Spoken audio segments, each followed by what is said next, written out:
আমি তোমারই গোলাম গো, অন্য কারো না। আমি তোমারই গোলাম গো, অন্য কারো না। আলিমুল গাইব তুমি, মালিক রাব্বানা। আলিমুল গাইব তুমি, মালিক রাব্বানা। দারসে হাদিসের 3য় খণ্ডে উল্লেখ করা হয়েছে, নারী পুরুষ সকলকেই তাদের দৃষ্টি নিয়ন্ত্রণে রাখার কথা বলা হয়েছে। আল্লাহ তাআলা হিজাব বা পর্দা পালনের প্রাথমিক স্তর হিসাবে নারী পুরুষ উভয়কে দৃষ্টি সংযমের জন্য নির্দেশ দিয়েছেন। যেহেতু দেখার পরই স্বভাবত অন্তরে আকর্ষণ সৃষ্টি হয়, এজন্য কোরআন মাজিদে নারী পুরুষ উভয়কে দৃষ্টি সংযম তথা দৃষ্টি অবমানিত করার তাগিদ করা হয়েছে।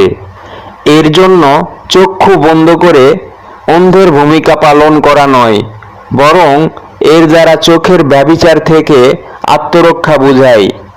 পর স্ত্রীর রূপ লাবণ্য, সৌন্দর্য ও দৈহিক ক্ষমনীয়তা দেখে অন্তরে তৃপ্তি অনুভব করা যেমন পুরুষের জন্য হারাম, তেমনি পরপুরুষের প্রতি তাকিয়ে যৌন আকর্ষণ বোধ করা নারীর জন্যও হারাম। অবশ্য এর অর্থ এই নয় যে কোনো পুরুষ কোনো নারীকে কখনো এবং কোনো নারী কোনো পুরুষকে কখনো দেখতে পারবে না, কারণ দুনিয়ায় বাস করতে হলে চোখ খুলেই বাস করতে হবে।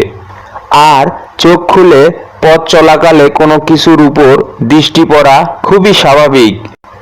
এক্ষেত্রে শরীয়তের নির্দেশ হচ্ছে, প্রথমবার দৃষ্টি পড়ে গেলে তাৎক্ষণিকভাবে দৃষ্টি অন্যদিকে ফিরে নিতে হবে। দ্বিতীয়বার তাকানো বা অপলক দৃষ্টিতে তাকানোই পাপ। হযরত জাবির ইবনে আব্দুল্লাহ রাদিয়াল্লাহু তাআলা আনহু থেকে বর্ণিত, তিনি বলেন, আমি রাসূল সাল্লাল্লাহু আলাইহি সাল্লামের নিকট আকস্মিক দৃষ্টি পতিত হওয়া সম্পর্কে জিজ্ঞেস করি। তখন রাসূল সাল্লাল্লাহু আলাইহি সাল্লাম বলেন, এমত অবস্থায় তুমি তোমার চোখ অন্যদিকে ফিরিয়ে ফেলো।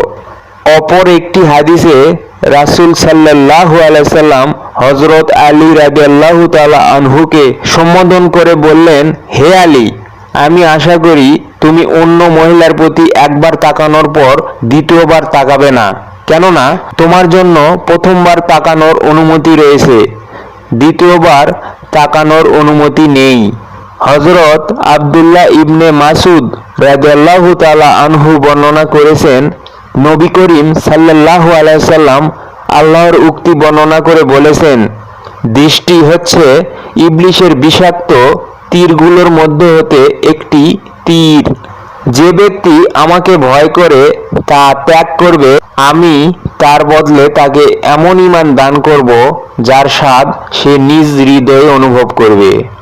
হযরত আবু উমামা রাদিয়াল্লাহু তাআলা আনহু বর্ণনা করেছেন, নবী সাল্লাল্লাহু আলাইহি সাল্লাম বলেন, যে মুসলমানের দৃষ্টি কোনো মেয়ের সৌন্দর্যের উপর পড়ে এবং সে দৃষ্টি সরিয়ে নেয়, এ অবস্থায় আল্লাহ তার ইবাদতে বিশেষ স্বাদ সৃষ্টি করে দেন।